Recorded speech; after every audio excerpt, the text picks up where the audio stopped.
with our third panel called Technology Education Opportunities, Preparing for the 21st Century.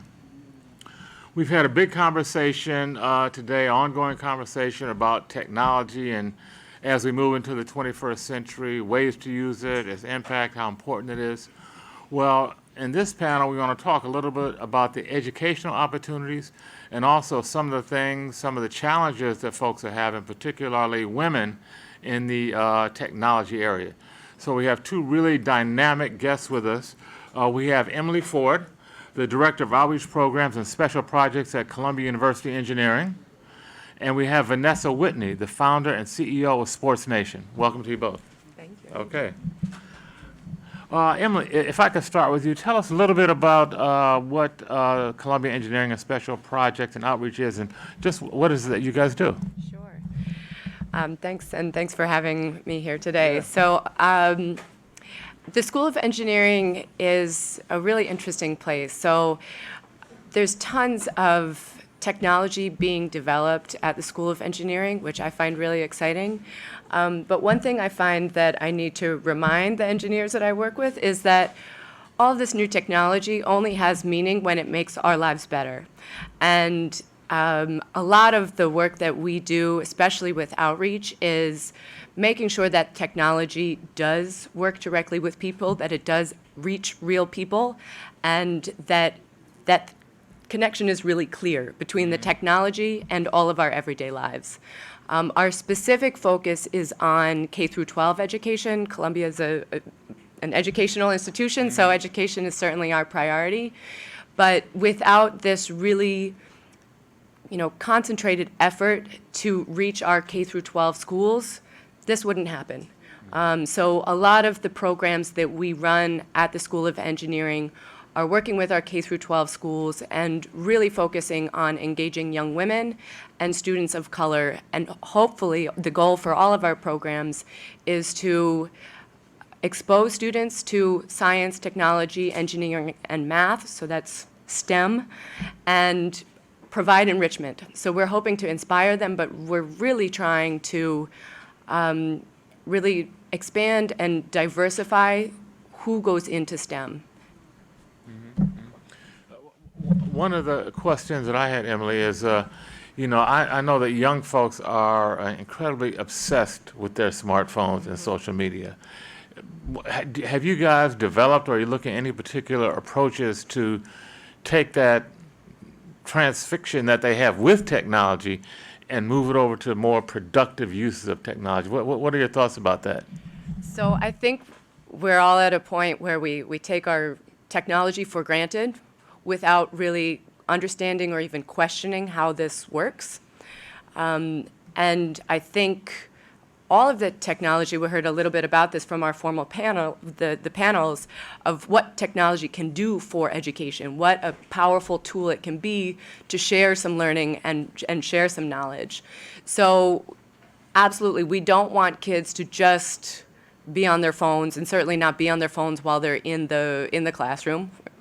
But we want to help students understand how the technology works and use that technology as a teaching tool. So one of the programs that we run is on wireless technology. So understanding how our phones work. What is wireless technology? Okay, we probably know when we're on Wi-Fi, or when Wi-Fi is available, when it's not available, if it's free, if it's not. But what is Wi-Fi? How does it work? How do these waves work? So we're using the technology and students' interest in technology as a hook to get them interested in the, like I said, the technology that they use every day and take for granted. And that we find when they understand how this works, they're even more interested. So I think the phone, the obsession with the phone is a really good example of a way that we can use the technology as a hook. We know they're interested, but let's use that interest towards a really positive end and use that to, teach and learn about some of the technology that we're using today. And another question. I'm a former student and graduate of Columbia University as well. And I know that Columbia is located, although sometimes there's a little denial of it, it's located in Harlem. And I'm wondering, do you have specific outreach efforts to folks in the Harlem community to get involved in engineering and technology? So, like I said, most of our programs focus on K through 12 schools, but those are, not just any K through 12 schools, but those are K through 12 schools in Harlem. We rely a lot on the proximity. So we rely a lot on our Columbia student volunteers, sending them into schools, but we also want to invite schools to campus. So most of our programs have some on-campus component, and it takes an invitation, it takes an explicit invitation to bring students to campus. We bring them to campus, we often show them our labs to show them some of the work, some of the research that's happening inside labs. But once they've come to campus, they're more likely to come to other opportunities. There are a lot of opportunities on campus. And again, this is right there. Columbia sits right at 116th Street. It's close. There's a lot happening on campus, but I think there's at least a mental barrier. There's a geographic barrier with the hills, but there's definitely some, it's an open campus, but there's some mental barrier to coming on campus. We want our programs to open those doors and invite and encourage students to come to campus and take advantage of those programs. So one example of an open program was this Family STEM Day.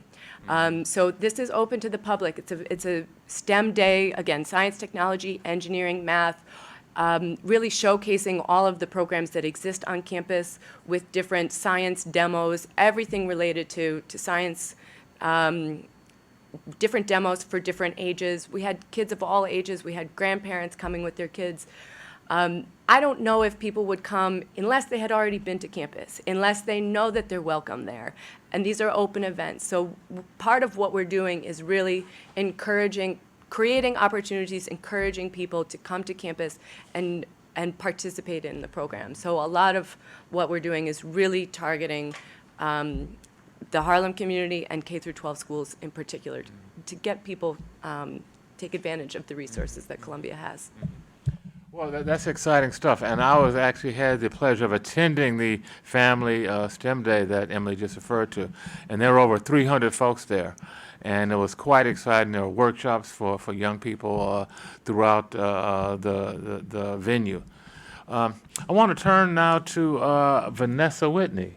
Vanessa, you are an entrepreneur who's worked in the tech industry for some time. Can you tell us a little bit about your background and what you're doing, and also maybe some of the challenges that you've seen as a woman entrepreneur and technology person? Okay. So a little bit about my background. I love the word access, and I'm a serial entrepreneur. So the first business I opened was to facilitate young ladies who were playing the sport of volleyball to get scholarships. College scholarships are that big beyond thing that people think, oh, that'll never happen. And we found in the 10 years that we ran that program, $35.2 million to facilitate young ladies playing in college. Again, access. The second business we opened, we created an event tournament, destination tournament for New York City based on inspiration and aspiration, because you need to teach a child that there are no ceilings. And sometimes the ceilings that they see are not necessarily the ceilings that really, truly exist. So it really was, again, about access. And we found in that journey that we were having technical difficulties with sponsorship and dollars and things like that, which led us to the third business that we opened 2 years ago. It's called Sports Fan Nation. And interestingly enough, it takes that access, that third screen telephone that is in everyone's hands, and it turns it into a content creator for the event that the individual is attending. So I have a 25-year career in marketing, and I like to say I'm an inceptionist. That means that the Lord kind of just throws these ideas in my head, and I'm then charged with making them happen. So Sports Fan Nation is literally a bridge for a digital immigrant or a digital native. I'm an immigrant. I came to technology. My grandson is a native. He whizzes through a phone like no one's business, and he's 4. So it's taking that idea of technology, and a lot of companies are not equipped to talk to that digital consumer right now because they think, oh, the heavy lift on a capital spend. It's wonderful that we can find ways around that, and what Digital Divide is doing, I think, is phenomenal in that they're finding low-cost ways to give people access. But the idea that we can create a bridge from an analog company to a digital consumer, and we did it with sports first because sports is an easy, adoptive, rabid fan community. So what we did was we created a brand new asset for sponsorship that speaks directly to the digital consumer and accesses their digital platforms. So in essence, what we've done is monetized social media for event purposes. It's a very cool concept, and it's an intuitive tool in that it's already the way that they're communicating. They're already taking selfies, they're already chatting, they're already gaming, but now we take those things and we wrap them in a new definition of fan engagement for sports. So fan engagement is stats. LeBron had a triple-double. Or it is news. He transferred from one team to another. Or it's highlights. Here's the best dunk. And we take that and we say that's a conversation that's one way. Engagement means a conversation that's two ways. So what we did was we took those three things, in essence, and we gave them in really fun ways for fans to use during the event. So now they can actually speak to the event, they can take authentic pictures and decorate them and have a takeaway from their event that is really meaningful. And they can game and opt in to play against everyone who's in a stadium along with them. So my pet peeve is you go to the game, 25 people walk away with t-shirts because they threw them in the crowd, but it's 20,000 people sitting there. So we wanted to create ways where people can actually opt in and participate, which is all about my favorite word, access. Okay, I'm curious. I'm curious. You are both successful women in the technology field. What were some of the barriers, and how did you overcome them? How did you make it to where you are? What happened, and what advice can you give to other young folks, particularly women, that might want to emulate some of what you've accomplished? Sure. I think in my case, some of it was being at the right place at the right time. I think that's probably true of a lot of people. But I think something that's made a particular difference is having a mentor. So having somebody a few steps ahead, who knows the ropes, but also really sees what you can do. Really sees the gifts that you can bring, and helps clear the path. So I think that's especially important for women, and I think as women we have the opportunity to do that for younger women. So if I were to give advice to my younger self or to other youngsters entering this field, I think it's especially important to find a mentor and look out for other women. In my case, I think it's also, much to your point, mentorship is wonderful, but we've got to do it. As women, sometimes we hold ourselves back, and we have this phenomenal idea. And there's this great saying that the graveyards are full of great ideas that were never brought to fruition. And as women, we've got to find it within ourselves to put it out there. Go for it. Sports Fan Nation was an idea that I thought was going to be crazy, and I've got a three whammy. I'm Black and Hispanic, I'm in technology, and I'm a girl, and it's sports. Of all things, I had to pick sports. There's four whammies.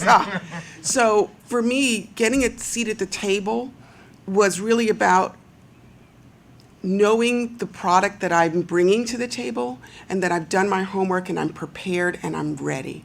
And that also is key. Be ready. Do your homework. Be comprehensively aware of what you have and why it's important. And then your mentor, I had a great mentor. I had a fabulous woman who sat with me and just gave me an outline, because having a product and then going through the processes of finding funding for that product, finding a team to make that product real. So all of those things were really important, and to have somebody that can kind of outline that for you is key. Okay, well, I want to thank our panelists, Emily Ford and Vanessa Whitney, for sharing their experiences with us. Thank you both. Thank you. Okay.